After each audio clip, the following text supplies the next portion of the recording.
Pour cette dernière table ronde, Stéphane et moi allons maintenant accueillir Sylvie Alain, qui est responsable marque employeur Nestlé en France, Valérie Bourassin, chef du service emploi, formation et compétences Renault, Jean Audouard, directeur du pôle école du groupe IGS, Laurence Chavot-Villette, directrice associée de 80 Group.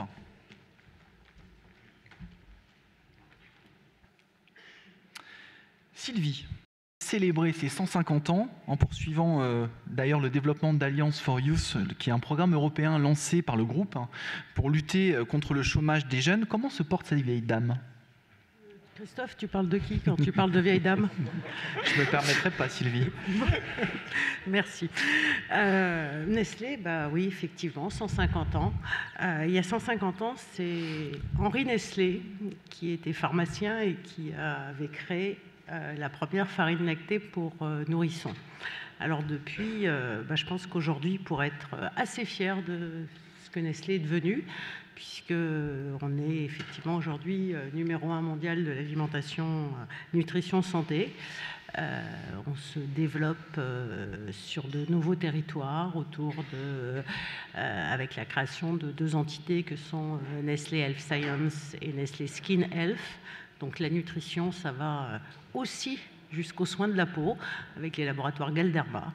Donc une grande diversité autour de la nutrition et du bien-être qui sont vraiment au cœur de nos activités.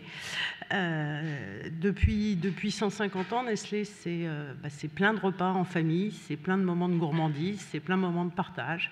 On est aujourd'hui présent dans 99% des foyers français. Alors, je ne vais pas parler de chiffre d'affaires, etc., parce qu'à cette période de l'année, je n'ai pas le droit. Nos résultats vont être publiés d'ici 1 ou 2 semaines. Donc, pour l'instant, je ne peux pas vous dire si on a fait une bonne ou une mauvaise année. On va attendre encore un petit peu. Ce que je peux vous dire, en revanche, c'est qu'on est effectivement dans plus de 200 pays, mais qu'en France, qui est le 2e marché de Nestlé, historiquement, puisque dès 1867, Nestlé s'est implanté en France. Aujourd'hui, on est 13 000 collaborateurs. 13 000 collaborateurs qui sont répartis sur différents sièges sociaux et sur 23 sites industriels. 23 sites industriels, c'est plus de 100 000 tonnes de produits par an, dont un tiers exportés.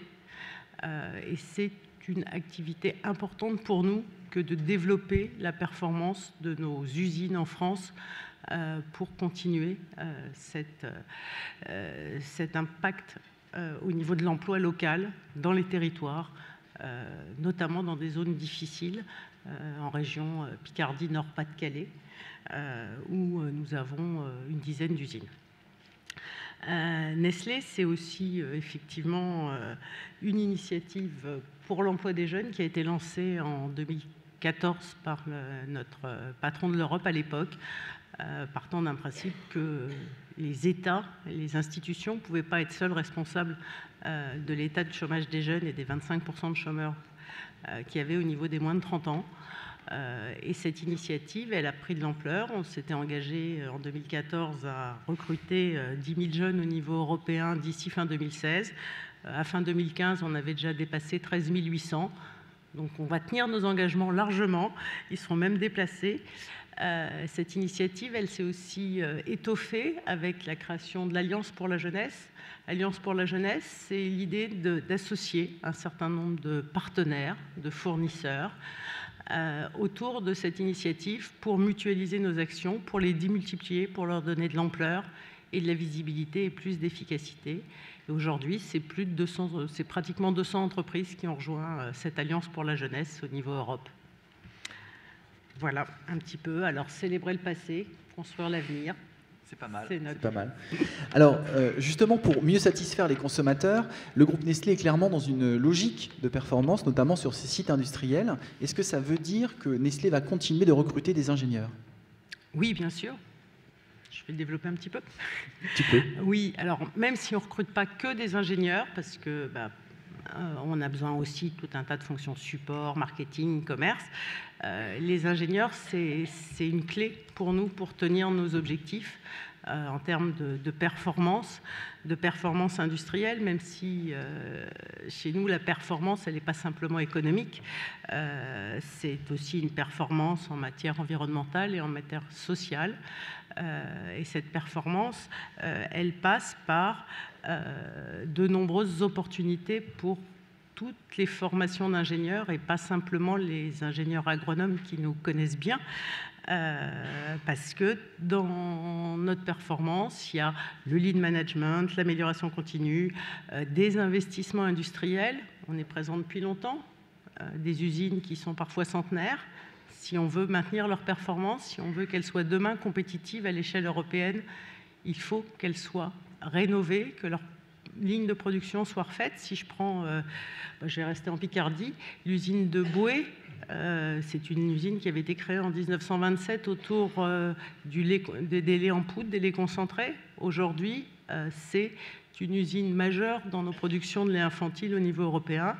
Elle se voit dotée aujourd'hui d'un plan d'investissement de 27 millions d'euros pour pouvoir développer de nouvelles formules de lait infantile plus proches en termes de taux de protéines, qualité de protéines du lait maternel. Cette usine, pour pouvoir mettre en place ces nouvelles lignes, il nous faut des chefs de projet techniques, il nous faut des équipes pour construire ces bâtiments, construire ces lignes et pour les faire tourner. Donc oui, c'est très important pour nous de recruter différents ingénieurs de tout domaine. Merci Sylvie. Valérie, parmi les défis technologiques que s'apprête à relever le groupe Renault, quels sont ceux qui, à votre avis, vont séduire les jeunes diplômés ? Alors, je pense qu'avant de répondre à la question, je vais dire que l'industrie automobile a beaucoup changé depuis une dizaine d'années. Et ce que j'ai envie de dire, c'est que l'industrie automobile va bien, maintenant. Ce que j'ai envie de dire aussi, c'est qu'on y est heureux en termes de carrière. Voilà, c'était un peu mon ressenti. J'ai 25 ans chez Renault, donc voilà, j'en parle en connaissance de cause. Les défis technologiques, oui, donc l'industrie automobile a beaucoup changé parce que le produit automobile a beaucoup changé sous l'impact effectivement des évolutions technologiques. Hein. On parle maintenant beaucoup de véhicules connectés, de véhicules autonomes, de véhicules zéro émission, type véhicules électriques, mais aussi de manière générale de véhicules soucieux de l'environnement. Hein. Donc ça veut dire effectivement beaucoup de nouveaux métiers autour de la connectivité, des systèmes embarqués, donc là aussi des ingénieurs et des métiers technologiques. On n'oublie pas les métiers classiques, parce que pour avoir des véhicules soucieux de l'environnement, si ce n'est pas des véhicules électriques, il faut quand même quelques mécaniciens. Ensuite, il ne faut pas oublier les autres nouveaux métiers. Le véhicule électrique, c'est aujourd'hui un petit marché, mais c'est un marché qui progresse de plus de 50% dans tous les pays du monde. Donc il nous faut des gens sur le commerce, le marketing, le business développement pour ces activités-là. Voilà, donc plein de nouveaux métiers. Et puis peut-être dans l'attraction, même si effectivement on parle de recrutement France, toujours une dimension internationale, toujours une dimension partenariale avec l'Alliance. Si je reprends les véhicules autonomes, l'Alliance va sortir, on va lancer dans les 4 ans qui viennent plus de 10 véhicules avec de la conduite autonome. Alors justement, il existe une grande diversité de métiers au sein du groupe. Est-ce la garantie pour un jeune diplômé de pouvoir construire son parcours professionnel ? La garantie, c'est lui. La garantie, c'est vous. Voilà, d'abord. Je pense qu'il faut se le dire. Et ça, chez Renault, mais dans toutes les entreprises. D'accord ? Donc la première garantie, c'est vous et c'est la confiance que vous avez en vous. En dehors de ça, oui, Renault accompagne depuis maintenant longtemps et est très attentionné à l'accompagnement des parcours professionnels. C'est à la fois un accompagnement managérial et un accompagnement RH tout au long de on peut dire du parcours ou de la carrière. J'aime plus trop le mot carrière, mais parcours. Depuis l'intégration, avec beaucoup de formations, avec des mobilités en France, des mobilités à l'international, des échanges avec nos partenaires, mais aussi et surtout des mobilités intermétiers. Voilà, donc on peut passer du commerce à l'ingénierie, de l'ingénierie à la fabrication, on peut passer du commerce au RH, c'est ce que j'ai fait. Voilà, on a aujourd'hui voilà, la directrice du talent management de Renault vient du produit automobile, donc comme quoi, on peut tout faire. Merci. Sylvie, on a pas mal évoqué la diversité dans les 2 premières tables rondes. Côté Nestlé, la diversité est totalement également intégrée à la stratégie du groupe. Oui, tout à fait. 200 pays dans le monde, plus de 13 nationalités au bord d'un groupe. Donc, on est une entreprise internationale par nature diversifiée. Mais pour autant, je dirais quand on parle diversité, on parle aussi de gender balance, on parle aussi d'inclusion du handicap. C'est des éléments qui sont au cœur de notre politique ressources humaines du groupe. Une bonne mixité. Alors, on a la chance, nous, d'attirer pas mal les femmes, contrairement à certains de mes collègues précédemment. Donc, à la limite, notre problème en recrutement, il serait presque dans l'autre sens. Ça fait un bon équilibre. On va échanger, on va se les prêter. C'est aussi l'avantage du challenge, c'est que ça nous permet de partager les candidats. Donc, voilà.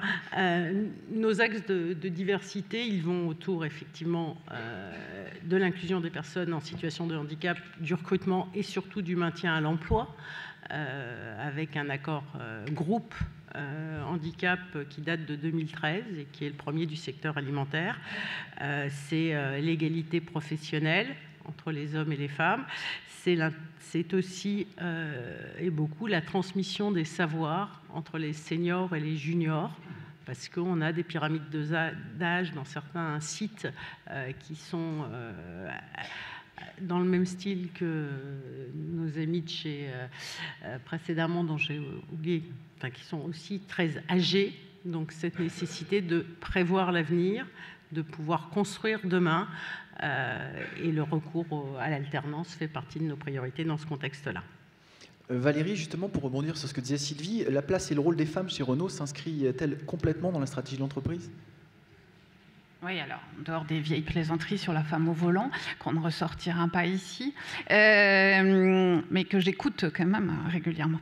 Oui, la stratégie du groupe est vraiment une stratégie de mixité une femme, en dehors d'une stratégie globale de diversité, mais on en a beaucoup parlé, je ne vais pas y revenir, avec un vrai engagement du président Carlos Ghosn sur le sujet.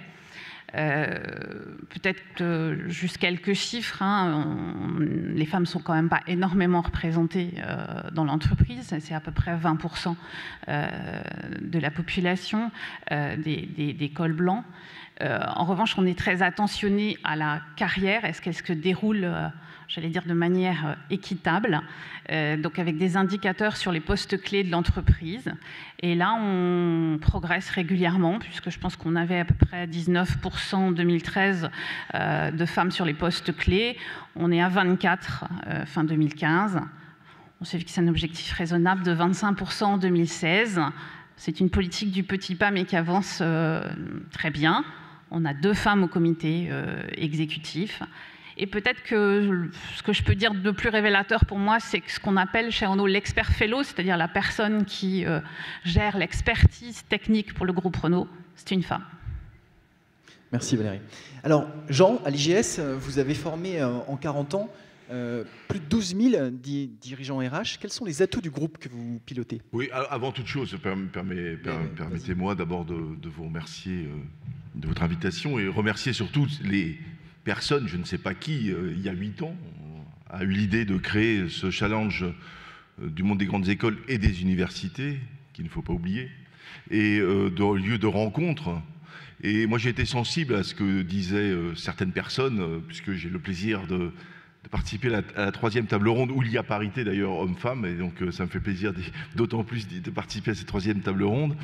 Mais j'ai été sensible à des choses simples. Enfin, je veux dire, j'ai entendu Mathieu Gabet qui parlait de cœur, Stéphane Diagana qui parlait de convivialité, d'engagement.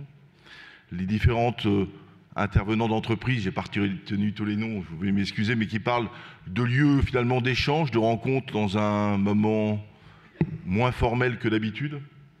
Et je trouve que ce challenge des mondes des grandes écoles, c'est quand même d'abord un lieu de rencontre, un lieu d'échange, entre les entreprises, que je remercie, parce qu'il faut jamais, il faut toujours remercier vraiment les entreprises pour l'engagement qu'ils ont et le temps qu'ils passent à aller vers les jeunes.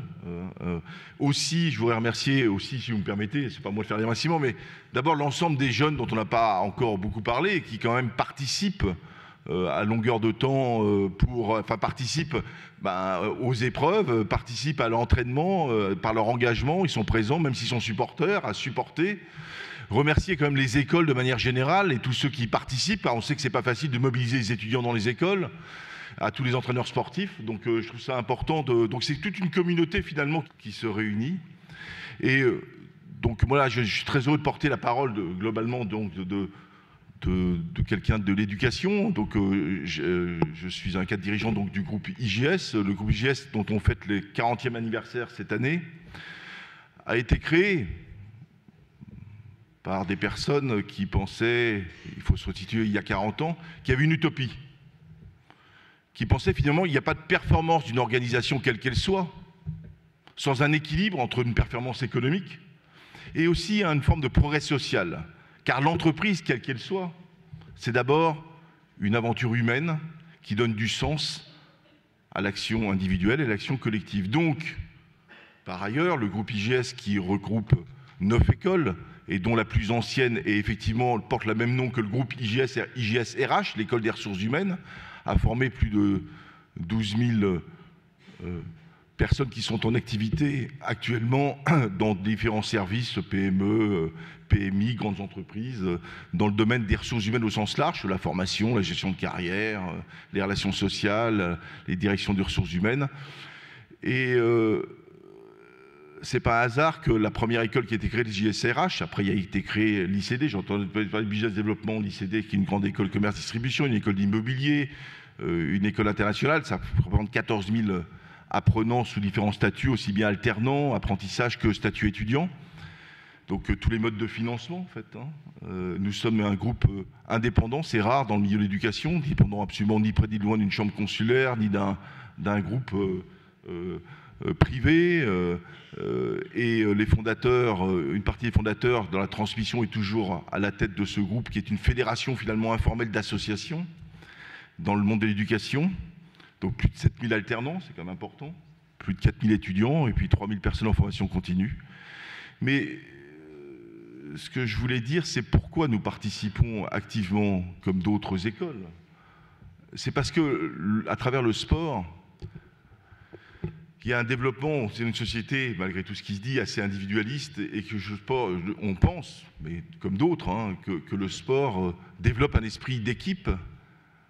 C'est une forme aussi d'engagement. Et tous nos étudiants, dans le groupe IGS, mais c'est sans doute vrai dans d'autres groupes d'éducation, sont obligés en fait, de pratiquer un sport chaque semaine. Et vous voyez, il y a beaucoup d'étudiants. En première année, c'est des milliers. Nous avons plusieurs partenariats, notamment avec le centre sportif du Val d'Oise. Et les cours, une demi-journée, ils font du sport, une demi-journée, ils ont des cours sur place, dans le centre sportif. Parce qu'à travers le sport, l'esprit d'équipe, l'engagement, la convivialité, l'émotion. Et nous sommes très heureux de participer à ce genre du monde des grandes écoles, comme beaucoup, comme les 250. Excusez-moi, je suis un peu long. Oui, je suis trop long. 250. 250. Je suis trop long, vous m'arrêtez si je suis très bavard, moi. Oui, mais je vais passer la parole à Laurent. Oui, n'hésitez pas, parce que moi, je suis quelqu'un qui... Et en fait, c'est un lieu, le sport, à travers le sport, on vit des émotions et je trouve ça important, plusieurs personnes l'ont dit, c'est que les entreprises puissent rencontrer des étudiants qui ont une pratique sportive ou pas, mais qui sont là à travers le sport dans un lieu, qui ne sont pas en costume, cravate, qui sont habillés comme des cakes, qui ne sont pas habitués comme ça, habitués. Et puis les entreprises, c'est vrai, sont beaucoup plus réceptives. Et je pense que le sport est une valeur, j'allais dire, consensuelle. En plus, vous savez... Comment dire, Leibniz définissait l'âme, on parle souvent de l'âme d'une entreprise, l'âme d'une école, l'âme d'un événement comme celui-ci. Leibniz, c'est une très belle définition que j'ai entendue sur le cours de Deleuze sur Leibniz récemment, enfin je ne suis pas philosophe, mais il disait que l'âme, c'est l'unité d'un mouvement en train de se faire. Je ne sais pas pourquoi ça m'a beaucoup marqué, vous voyez, unité d'un mouvement en train de se faire. C'est-à-dire le sport, c'est une unité collective, il y a un mouvement. Et c'est en train de se faire, ça que chacun l'éprouve. Eh bien, ce challenge du monde des grandes écoles qui regroupe aussi bien des entreprises, des étudiants, des écoles, des formateurs, eh bien, il y a une âme. Et je remercie les organisateurs et je remercie l'ensemble des gens qui s'investissent et les entreprises pour ce lieu de rencontre important pour nos écoles et nos étudiants. Merci à vous. Merci Jean pour ce témoignage passionné.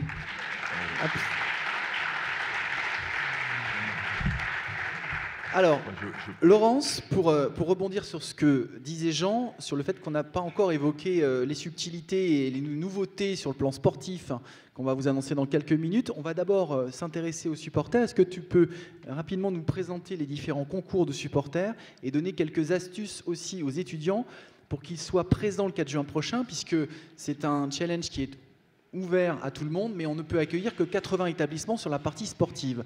Donc il s'agit de se démarquer. Oui, alors d'abord, ce que je voulais rappeler, c'est que vous avez au-dessus de nous les 4 piliers de cette journée. Et depuis la première édition, ce sera la 8e le 4 juin, on a souhaité que le fun fasse intégralement partie des piliers. Pourquoi ? Parce que l'emploi, parfois, c'est lié à des thématiques plutôt angoissantes, plutôt stressantes, à la limite de la bruxomanie. Et qu'en l'occurrence, on s'est dit, ce jour-là, on veut permettre aux entreprises et aux étudiants, aux écoles, de parler d'emploi avec le sourire, de parler d'emploi avec convivialité, avec proximité, avec sincérité. Donc effectivement, le fun, le 4 juin, sera là, comme il l'a été les 7 journées précédentes du challenge du monde des grandes écoles et universités. Et donc la présence des étudiants sur ce plan-là sera évidemment la bienvenue. Alors vous le savez, le fun, c'est le concours des mascottes, c'est le concours des pom-poms, c'est le concours des fanfares, c'est le concours des supporters. Il y a déjà d'ailleurs pas mal d'étudiants qui sont dans la salle ce matin. Je ne sais pas s'ils peuvent lever leurs mains pour qu'on voit déjà la mobilisation étudiante. Ah voilà, ça y est. Très bien. Bravo à vous. Bravo. Bravo à tous ces étudiants qui sont tous membres d'associations, donc qui font vivre l'activité associative dans leurs écoles avec plein de centres d'intérêt divers et variés, et qui seront là aussi le jour J pour nous présenter leurs associations. Pardon. Et donc, au travers de leur engagement, ils sont finalement les ambassadeurs, les premiers ambassadeurs de la centaine d'étudiants, d'établissements qui vont vouloir se mobiliser sur les concours fun et aussi sur les concours sportifs et la compétition qui comprend, vous le savez, athlétisme, football et basket fauteuil. Alors sur la compétition sportive, en effet, il va falloir ruser parce que malheureusement, ou heureusement en tout cas, on est contraint par le nombre de couloirs d'athlètes, on est contraint par le nombre de terrains de foot, le nombre de terrains de basket, et même si on fait on envahit de plus en plus le stade Charletti chaque année, on n'a pas encore le don de pousser les murs. Donc moi je conseille fortement à toutes les équipes sportives qui veulent vivre cette journée pleinement de s'engager le plus vite possible. Vous allez pouvoir dès cet après-midi vous connecter sur le site internet cdmge.fr pour vous inscrire. Donc faites état dès le départ de la motivation de votre équipe sportive. Jean le disait, ça signifie se préparer, s'entraîner, se mobiliser. Racontez-le nous, connectez-vous sur les réseaux sociaux. Il y a déjà beaucoup d'activités ce matin sur les réseaux sociaux. On est même dans les Trending Topics France, devant le RERB, ce qui est à noter. Donc, il faut vous mobiliser, il faut nous le faire savoir. Et c'est parce qu'on sentira en vous cette âme, finalement, cette envie de nous rejoindre sur les terrains sportifs de Charletti, qu'on vous sélectionnera. Et à côté de ça, d'un point de vue fun, là, on n'a pas de contraintes. Donc toutes les bonnes âmes qui veulent se découvrir des talents de pom-pom, de fanfare, de mascotte seront les bienvenus et seront accueillis comme on sait le faire depuis 8 ans, avec plaisir, y compris par l'ensemble des professionnels qui se mobilisent et l'ensemble des entreprises qui ne demandent qu'à rencontrer ces étudiants pleins d'énergie et de dynamisme. Merci Laurence. Sylvie, on évoquait justement la transparence et la proximité. Ce sont aussi ces liens-là que Nestlé cultive en participant au challenge. Oui, c'est effectivement une bonne vision de notre participation au challenge. Chaque année, depuis, ça sera la 6e édition pour Nestlé, il y a plus d'une centaine de collaborateurs qui viennent passer leur journée ou au moins une partie de la journée à Charletti parce qu'ils en ont envie, parce que ça leur fait plaisir et parce qu'ils sont fiers de pouvoir partager leur réalité, leur quotidien avec les jeunes qui sont là. Alors on a des gens qui sont sur le forum des métiers bien sûr, mais on a des gens qui courent, on a des gens qui parrainent des équipes, on a même des gens qui jouent les mascottes dans un certain nombre de nos charmantes ambassadeurs de marque. On a vu Félix tout à l'heure, mais je ne sais pas lequel sera là cette année. Les paris sont ouverts à l'interne. Donc voilà. Pourquoi ça leur plaît tant? Parce qu'effectivement, on est une vieille dame. Christophe nous l'a gentiment rappelé. Donc une vieille dame, ça peut faire peur. On ne connaît pas forcément ce que c'est. On est un groupe important. Et donc nos collaborateurs ont à cœur de montrer quelle est la réalité de l'intérieur, comment ça se passe, quels gens ils sont, comment ils gèrent leurs affaires, comment ils se développent au sein de l'entreprise. Et aussi, ils ont à cœur de venir chercher parmi les participants de potentiels stagiaires, de potentiels alternants, voire de potentiels nouveaux embauchés. Donc cette mobilisation, depuis 6 ans, elle se dément pas, parce que effectivement, partager en toute transparence et en toute simplicité ce que nous sommes, c'est important pour les collaborateurs de Nestlé. Merci Sylvie. Valérie, Renault a participé également l'année dernière à son premier challenge. En termes de com interne, quels ont été les retours de tes collaborateurs? Oui, alors pour Renault, on n'a pas le même historique que Nestlé. On est des petits nouveaux. Donc effectivement, on a participé pour la première fois l'an dernier. Ce sera pour moi finalement ma première cette année. Peut-être que ce que je peux dire, c'est que ça a créé une mobilisation interne auquel on n'avait même pas pensé. Voilà. Je pense que voilà, on s'était dit que c'était bien de le faire, que ça nous intéressait de contacter des étudiants, de présenter nos métiers. Mais ce qu'on avait sans doute largement sous-estimé, c'est au contraire toute la motivation aussi et l'engagement que ça a créé en interne. Avec une centaine de collaborateurs impliqués dans le projet. Excusez-moi, je fais un petit merci aux gens de l'équipe, dont certains sont dans la salle et qui se sont beaucoup engagés l'an dernier.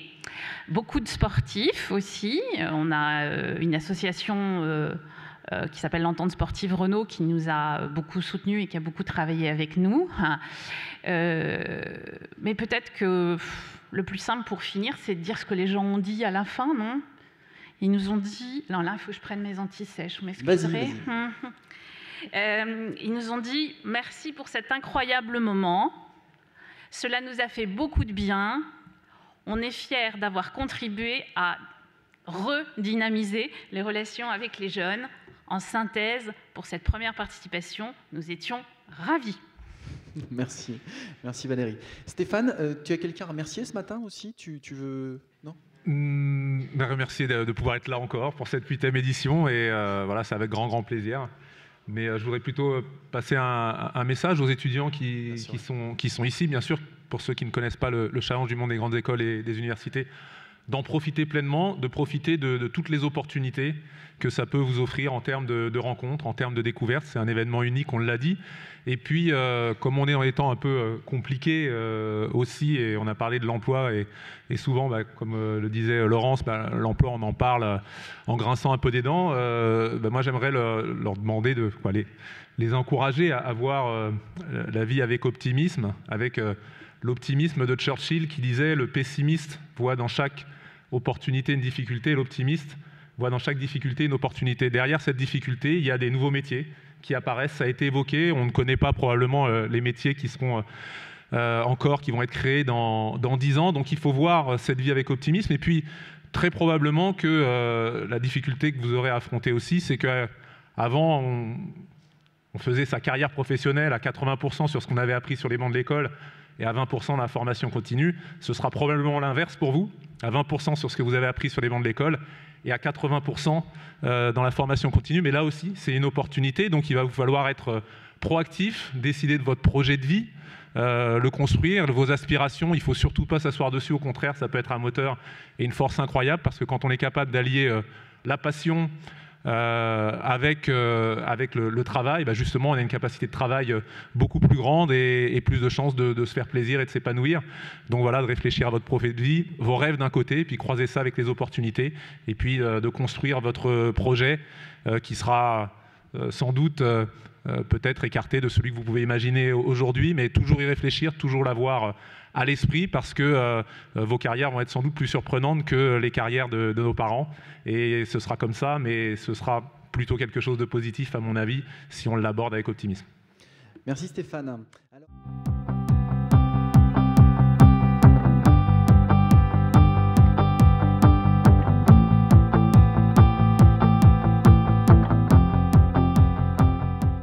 Soyez les bienvenus.